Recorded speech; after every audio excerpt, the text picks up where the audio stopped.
좋아요, 구독! 네, 서울경제TV 증시8 조간 브리핑 시간입니다. 서울경제신문에서 발행한 이슈 전해드리는데요. 첫 번째 소식부터 하나하나 짚어드리겠습니다. 화면 살펴보시죠. 펜오션과 해운업 시너지, 공정성 논란 딛고 초대형 선사로 첫 번째 소식으로 준비했습니다. 6조 4천억 원을 베팅한 하림, HMM의 새 주인이 된다라는데 동원그룹을 제쳤고 단숨에 세계 순위 13위권으로 도약한다라는 소식이고요. 지금 HMM의 주가는 어제 종가 기준으로 38,700원 선까지 터치했습니다. 산업은행은 18일 HMM의 우선 협상 대상자로 하림그룹을 선정했습니다. 이로써 하림그룹은 펜오션을 바탕으로 세계 8위 수준의 컨테이너 선사인 HMM까지 거느리면서 초대형 선사로 거듭나게 됐는데요. 재계 순위도 27위권에서 10위권 초반으로 껑충 뛸 것으로 예상되고 있습니다. 하림그룹은 가격 측면에서 높은 점수를 획득했습니다. 하림은 지난달 23일 있었던 본 입찰에서 매각 최저 가격인 예정 가격 약 6조 3,500억 원보다 더 높은 6조 4천억 원가량을 써냈는데 하림은 사모펀드 운용사인 JKL 파트너스와 함께 유가증권 매각과 연구체 발행 그리고 선박금융 활용 등을 통해 인수대금을 마련할 계획이다라는 소식을 전했습니다. 우선 산업은행은 본 입찰 마감 후에 하림을 우협 대상자로 결정했는데 다만 하림의 요구 상황인 첫 번째, 연구체 전환 3년 유예, 두 번째, 매각 측 사회이사 지명수 축소, 세 번째, JKL 파트너스 주주 간 협약서 체결 제외 요구 등이 논란이 되면서 선정이 늦어졌고요. 산업은행은 이에 대해 내년 상반기까지는 거래를 마무리할 것을 예정하고 있었습니다. 투자업계에서는 하림이 HMM의 우협 대상자로 뽑혔어도 앞으로 갈 길이 멀다라고 판단하고 있습니다. 대규모 자금 조달을 해야 하는 데다가 노동조합과 지역 여론의 반대도 거세기 때문인데 매각 측은 그동안 논란이 됐던 사안을 어떻게 할지도 공식적으로 아직은 밝히지 않았고요. 산업과 해양진흥공사 측이 더 이상 우협 선정을 미루기 힘들었을 것으로 보여지고 있습니다. 연구체 전환 유예 같은 핵심 조건을 더 따져봐야 하는 부분이라서 해당 부분 역시도 계속해서 지켜보셔야 할 것 같고요. 다만 어제 HMM의 주가를 이끌었던 이슈는 하나 더 있습니다. 이팔 전쟁발 수에즈 운하 물류난 속에 해운주가 일제히 강세를 보였고요. HMM은 14%, 흥하해운 역시 9.5% 상승했습니다. 해운 기업의 우회로 선택에 운임 상승에 대한 기대감으로 해운주가 일제히 상승했는데 오늘 역시도 주가 향방 함께 지켜보시면 좋겠습니다.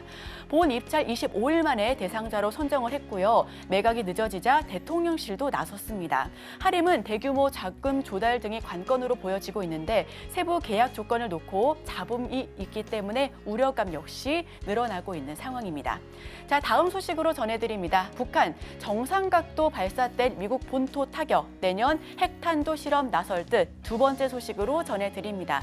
북한이 17일 심야에 동해상으로 단거리 탄도미사일 발사한 이후에 10시간 만인 18일 오전 대륙간 탄도미사일을 쏘면서 이틀 연속 도발했는데요.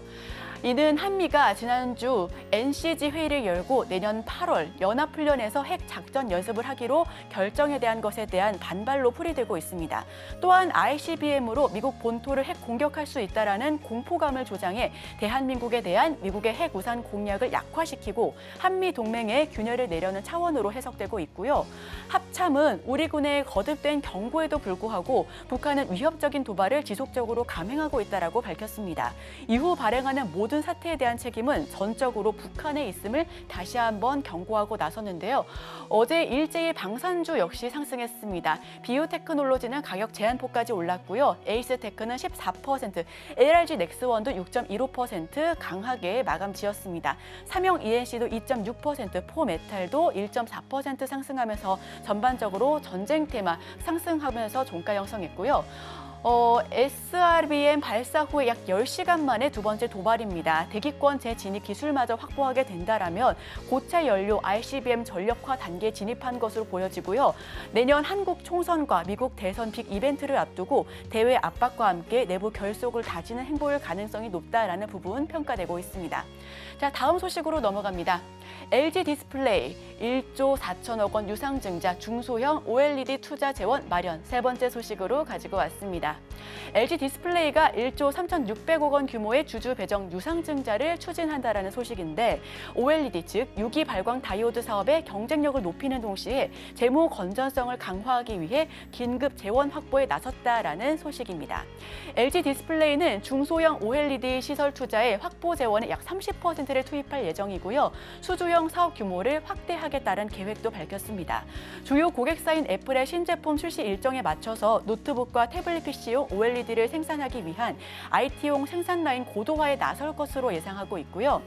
LG 디스플레이는 지난해에도 2조 원이 넘는 영업 적자를 내면서 재무 건전성을 강화해야 할 필요성을 느꼈습니다. 앞서 LG 디스플레이는 올해 3월 투자 재원 확보를 위해 LG전자로부터 1조 원을 차입하기도 했는데 이번 유상증자를 통해 확보한 재원으로 IT, 모바일 차량용 등 OLED 사업 전 영역의 양산 공급에 필요한 경쟁력과 사업 기반을 강화해 안정적인 수익 구조를 확보할 방침이다라고도 밝혔습니다. 네, 정리합니다. 증자 비율 40%고요. 1억 4천억 주 발행한다는 소식입니다. 예정가는 9,550원, 내년 2월로 확정됐고 시설 투자의 확보 자금을 30%나 투입한다라는 소식 전해드립니다. 네, 다음 소식. 존재감 키우는 행동주의 ESG 펀드 돈 몰린다. 내년 3월 주주총회 시즌을 앞두고 국내 행동주의 펀드들의 움직임이 본격화하자 환경사회 지배구조 즉 ESG 그리고 사회책임투자 SRI 펀드로 최근 한 달 새 1,500억 원이 넘는 뭉칫돈이 유입됐습니다. 업계에는 올해 국내 ESG 펀드는 차익 실현 목적의 판매가 늘면서 다소 부진한 흐름을 나타냈지만 내년부터는 다시 성장세로 돌아설 것으로 기대되고 있는데요. 기관 투자자들이 탄소 저감 등에 대한 투자를 늘리고 있다는 점도 긍정적입니다. 자, 바로 다음 소식으로 넘어갑니다. 표정호 회장 거취 표명 앞두고 포스코홀딩스 자사주 3억 매입. 700주 장내 매입하면서 보유 주식은 총 4,038주로 알려져 있습니다. 오늘 이사회를 열고요. 3연임에 대한 도전이 관심이 집중되고 있기 때문에 포스코홀딩스와 포스코그룹주에 대한 관심 역시도 뜨거워질 것으로 보여집니다. 이에 대해서 포스코그룹주 오늘의 주가 향방 역시도 함께 지켜보시면 좋을 포인트로 지켜보고 있습니다. 네, 다음 소식은 조현식 공개 매수 실패에도 지배구조 문제 제기, 장기전 예고. 네, 마지막 소식으로 전해드립니다. 어제도 관련주가 일제히 상승세를 보였죠. 조현식, 한국의 컴퍼니, 옛 한국타이어그룹 고문이 회사의 지배구조 문제를 계속 제기할 것이다 라고 밝혔는데요. 문제 제기 방식을 구체적으로 언급하지는 않았지만 조 고문이 이번 경영권 분쟁을 장기전으로 끌고 가겠다라는 의사를 표명했습니다. 어제 관련주도 일제히 상승했고요. 이에 대해서 형제의 난이 본격화되면서 관련주 역시도 주가 향방이 좀 미지수인 상황입니다. 오늘 역시 해당 종목들 주가가 어떻게 보여질지 시초부터 관심 있게 지켜봐 주시면 좋을 것 같습니다. 자, 그럼 저희는 바로 이어서 오늘의 일면을 통해서 전문가 의견과 수혜주까지 들어보도록 하겠습니다. 저희와 끝까지 함께 하시죠. 좋아요, 구독!